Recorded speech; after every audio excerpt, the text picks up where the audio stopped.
This is a bookball summary of the book Think Again by Adam Grant. We all have our limitations. Very few of us are consummately adept all-rounders who excel at a multitude of things.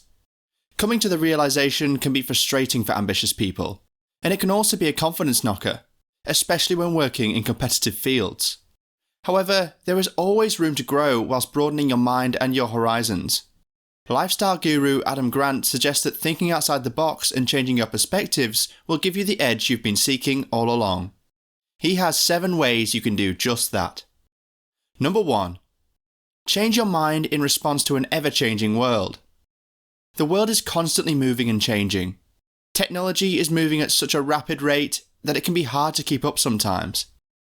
Each year, a new cutting-edge smartphone is released on the market, boasting features its competitors could only dream about. Modern businesses now know that they need to adapt to an ever-changing world or get left behind. And, from an individual point of view, so do you. Adam Grant suggests that it's easy to fall into the trap of living according to your own confirmation biases. Steadfastly sticking to your guns and staying true to what you believe in is what makes each of us unique, and it is also something we can pride ourselves in. But what sets many successful people apart from their competitors is an ability to become receptive to new ideas. Grant says that knowing how to think isn't enough anymore. You also need to know how to rethink. Thinking outside the box is a creative enterprise, but it's also very analytical. Adam Grant urges you to think like a scientist and begin with questions instead of seeking answers. Much like creative people, scientists are naturally inquisitive, and if you're starting a business or leading an established one, you can get one step ahead of the competition by, according to Grant, viewing your business strategy as a theory that you need to test. Scrutinising your own practices under a microscope and being discerning can highlight flaws early on that you can remedy and improve yourself and your endeavours. Number 2. Be mindful of your flaws. It's easy to think you have limitations, but it's also easy to think that you do not. Naturally, we don't like to think that we are bad at something, but none of us are perfect. Adam Grant believes there is a term for this trait in individuals who cannot see their own flaws, and that is incompetence blindness. He also believes there is a cure for this blindness, and it's a pretty easy one at that. The cure? Humility. Questioning your own methods is paramount to any good business strategy. In any business plan, you must run a SWOT analysis where you go through your ideas with microscopic focus. SWOT stands for strengths, weaknesses, opportunities, threats. You must be able to analyse your weaknesses alongside your strengths. No business plan is watertight from the get-go. Adam Grant suggests that you enter into task-based conflicts to test yourself with others who might have differing opinions to you. These conflicts are not designed to upset either party, but rather they function to better illuminate the strategy and methods you should use to get something done. In short, they are and should be productive. Number 3. Be a skilled negotiator. When you're locked in a fierce debate, then feeling like you have the ability to change someone's mind can feel like an uphill challenge.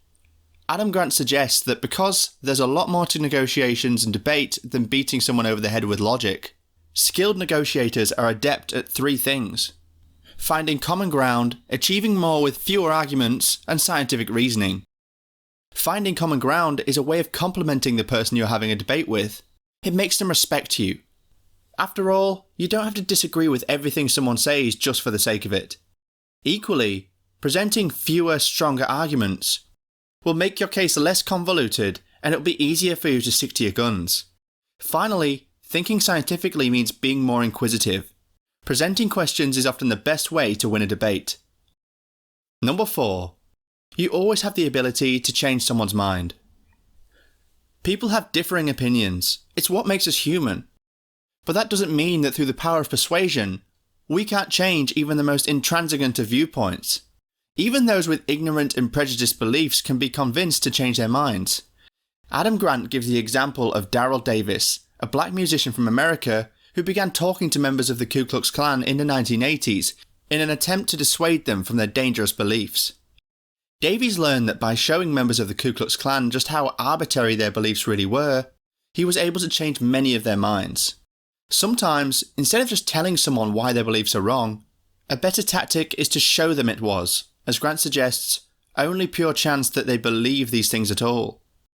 Showing someone that their beliefs are built on arbitrary and weak foundations is a great way of winning someone over.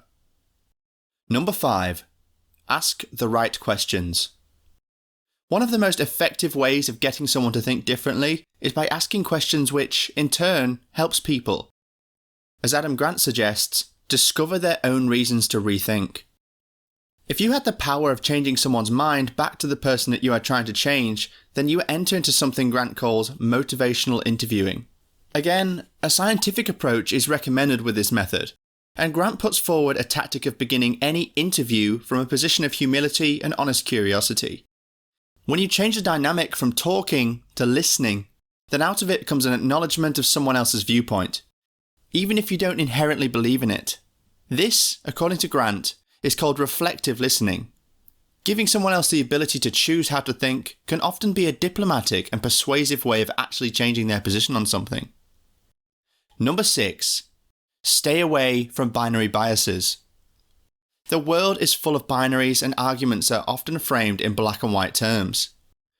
Adam Grant gives the example of attitudes relating to climate change when talking about what he calls binary biases. Grant suggests that the reason why so few people have joined activists such as Al Gore in believing that something needs to be done about climate change is that the argument is framed in a way that people must agree with one of just two sides. There is always nuance when it comes to debate, and most people don't fit into one prototype of opinions. When it comes to climate change, for example, Grant suggests that most Americans aren't firmly on one side of the climate change debate. Many people's views range from mildly concerned to disengaged to skeptical. Therefore, when engaging in debate with someone, it's worth remembering that instead of just telling someone they're wrong, which is binary bias, instead it would be more productive to show someone that they have lots of opinions to choose from. Number 7. Change your organizational culture. The best way to implement positive and progressive change, especially in business, is to install a culture that prioritizes rethinking and growth. Adam Grant suggests that if this is not part of a business model, then catastrophe will almost certainly abound.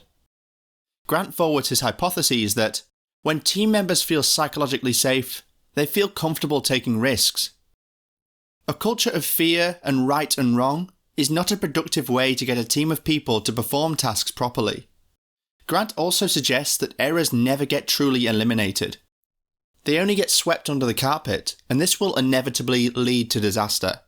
A culture where people are able to admit their mistakes is a culture where progress can be made. What's your most important key takeaway? Please comment down below and share the video if you like it. Thank you, and until next time.